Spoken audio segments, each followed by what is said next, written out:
Welcome back, bookworms. Ready for another deep dive? Oh, absolutely. Always up for a good book discussion. This time we're tackling a classic, Jane Austen's Pride and Prejudice. Episode 3, can you believe it? Hard to believe. Time flies when you're having fun dissecting brilliant novels. Absolutely. And Pride and Prejudice is full of juicy stuff to unpack social expectations, marriage, and those ever-present struggles with Pride and Prejudice. It's amazing how relevant those themes still are, even centuries later. Right. It's like Austen had a crystal ball and could see into the future of, well, human nature. Exactly. And she captures it all with such wit and insight. But before we get too deep, let's set the scene. We're in 19th century England, right? Yep. And marriage for young women back then wasn't just a nice to have. It was practically essential for their social standing and, let's face it, their future. Absolutely. It wasn't really about love or personal fulfillment. It was about security and social mobility. Which brings us to the Bennet family. 5 daughters, and their mother, Mrs. Bennet, is on a mission to marry them all off to wealthy husbands. She's like a matchmaking machine, obsessed with securing those advantageous matches. And Austen uses her character to poke fun at the societal pressures on women at the time. It's almost comical how fixated Mrs. Bennet is on marrying off her daughters.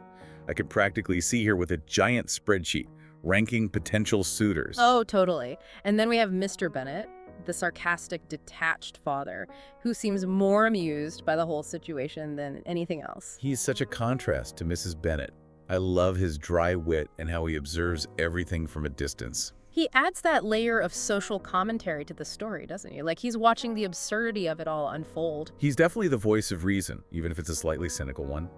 But things really get interesting when Mr. Bingley, a wealthy bachelor, moves to the neighborhood. Oh yeah, talk about shaking things up. Mrs. Bennet practically goes into overdrive trying to get one of her daughters hitched to him. It's like someone threw a match onto a pile of dry leaves. Suddenly the stakes are raised and the competition is on. Exactly. And then Bingley brings along his friend Mr. Darcy. And that's when the fireworks really start. Talk about 2 characters who clash from the get-go. You can practically feel the tension between them, especially when Elizabeth, our strong-willed heroine, forms a rather unfavorable opinion of Darcy. She doesn't hold back, does she? And Darcy, with his pride and aloof demeanor, doesn't exactly make a good first impression. Remember that line he drops at the ball about not enjoying dancing with people he doesn't know? Ooh, talk about putting your foot in your mouth. It's like he's built this wall around himself with his pride and social status, and Elizabeth sees right through it.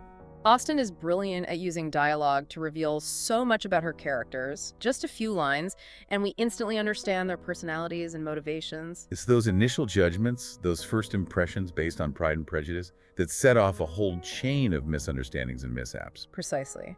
And Austen uses those awkward social gatherings and misadventures to critique the rigid social conventions of the time. It's like she's holding up a mirror to society and saying, look how ridiculous this is. And she does it with such humor, like the whole debacle with Mr. Collins, the awkward cousin who's set to inherit the Bennet family home. Oh, Mr. Collins. He's a character you just love to hate, isn't he? So pompous and clueless, especially when he proposes to Elizabeth. Her rejection of him is pure gold. She's witty, she's independent, and she refuses to settle for anything less than genuine connection. It's a pivotal moment for Elizabeth. She shows that she values love and respect over social pressure and financial security. Which is refreshing, considering the pressure she's under to make a good match. But then, enter Mr. Wickham. Mr. Wickham, charming, handsome, and a master manipulator. He's like the ultimate wolf in sheep's clothing. And Elizabeth unfortunately falls for his act. Hook, line, and sinker. He feeds into her existing prejudices about Darcy, spinning this elaborate tale of how Darcy wronged him. And Elizabeth, already predisposed to dislike Darcy, readily believes him. It's a classic example of how our biases can blind us to the truth. Exactly. We all have our blind spots, and Wickham exploits Elizabeth's perfectly. It takes a major revelation to shake her out of this misconception, and that's where Darcy's letter comes in. That letter is like a bombshell. It completely changes the game. It's a turning point in the story, forcing Elizabeth to confront her own prejudices and see Darcy in a completely new light. It really does make you think, doesn't it, about how easily we can be swayed by appearances and, charming facades. Totally. But sometimes it's the little things that reveal a person's true character. Like, remember when Elizabeth walks all the way to Netherfield to see Jane when she's sick? Oh yeah, that muddy 3-mile trek. It caused quite a stir, didn't it? It definitely did, especially for Miss Bingley. You know, she's all about impressing Darcy, right? And she sees Elizabeth's actions as totally improper, like, oh my goodness, how unladylike. She uses it as ammunition against Elizabeth, Yeah. trying to paint her as, like, beneath their social standing. Totally. But what's interesting is how Bingley reacts. He's completely smitten with Jane. Right. So he sees Elizabeth's actions as a sign of her devotion to her family. Exactly. To him, it shows that she's caring, loyal, and genuine. It's fascinating how the same action can be interpreted so differently depending on the person's perspective. Right. It just goes to show how much our own biases and, preconceived notions can color our judgments. And speaking of judgments, I've always been intrigued by Elizabeth's initial reluctance to visit Pemberley. Pemberley, Darcy's grand estate. Yes.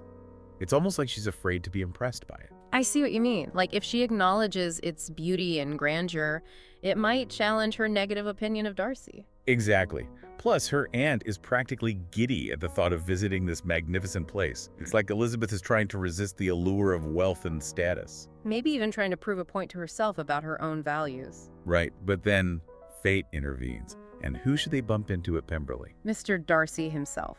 The one and only. Talk about an awkward encounter. I can only imagine. But here's the thing. Darcy is completely gracious and welcoming to them. He even invites Elizabeth's uncle to fish on his property. Wow, okay, so that's a pretty big shift from the aloof, arrogant Darcy we first met. It's a turning point for Elizabeth. She starts to see that maybe, just maybe, she misjudged him. That there's more to him than meets the eye. And then, boom, the Lydia situation explodes and everything gets turned upside down. Lydia's elopement with Wickham. What a scandal. Seriously. I mean, it's one thing for a young couple to run off together, but in Austen's time, this was a major social catastrophe. It could have ruined the entire Bennet family's reputation. And, back then, a woman's virtue was directly tied to her family's honor. Absolutely. It wasn't just about love. It was about social standing and respectability. The stakes were incredibly high. And once again, it's Darcy who swoops in to save the day. Right. He finds Lydia and Wickham, makes sure they get married, and even covers Wickham's debts. Talk about a knight in shining armor. It's a pivotal moment because it reveals Darcy's true character. He's honorable, he's selfless, and he's willing to risk his own reputation to protect Elizabeth and her family. And remember, he'd already proposed to Elizabeth before the elopement happened, knowing it could reflect badly on him. Which makes his actions even more significant. He was willing to face the potential consequences to be with her. Talk about true love. But that first proposal, though, that didn't exactly go smoothly, did it? Not at all. Darcy came across as proud and honestly a bit condescending. He totally missed the mark in terms of winning Elizabeth's heart. But I guess that's part of what makes their story so compelling, right? They both have to go through a journey of growth and self-discovery before they can truly appreciate each other. Absolutely. Darcy learns to let go of his pride and see beyond social class, while Elizabeth confronts her own prejudices and recognizes Darcy's true worth. And their second proposal is just beautiful.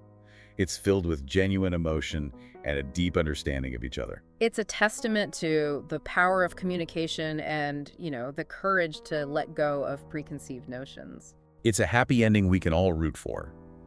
But Pride and Prejudice isn't just about romance. It's so much more than that. What stands out to you as one of the most important overarching themes?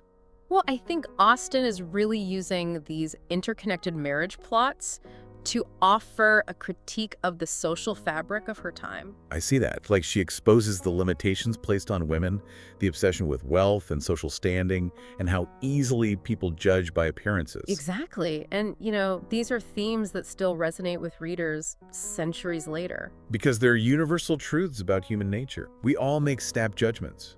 We've all felt the pressure of societal expectations. Right. And I think Pride and Prejudice encourages us to examine our own biases and strive for a world where love and personal fulfillment triumph over superficial judgments. It's a powerful message that continues to inspire readers today. And speaking of inspiration, I wanted to circle back to something we mentioned earlier, the importance of connecting with other readers and discussing books like Pride and Prejudice. Oh, yeah. Bookspace is such a great platform for that. It's like having a virtual book club at your fingertips. You can connect with other Austen fans, share your thoughts, analyze themes, even debate different interpretations. It's a fantastic way to keep the conversation going. And for anyone who hasn't read Pride and Prejudice yet, Bookspace has this awesome recommendation engine that suggests similar books based on your interests. It's the perfect way to discover your next great read. You know, it's amazing when you think about how many times Pride and Prejudice has been adapted. Oh, I know. Movies and shows. Yeah. I think I even saw a zombie version once. You know, it really shows you just how much this story has Yeah. resonated with people For centuries. over time. Why do you think that is? What Yeah. makes the story so captivating even now? Well, first of all, Austen's writing is just so clever.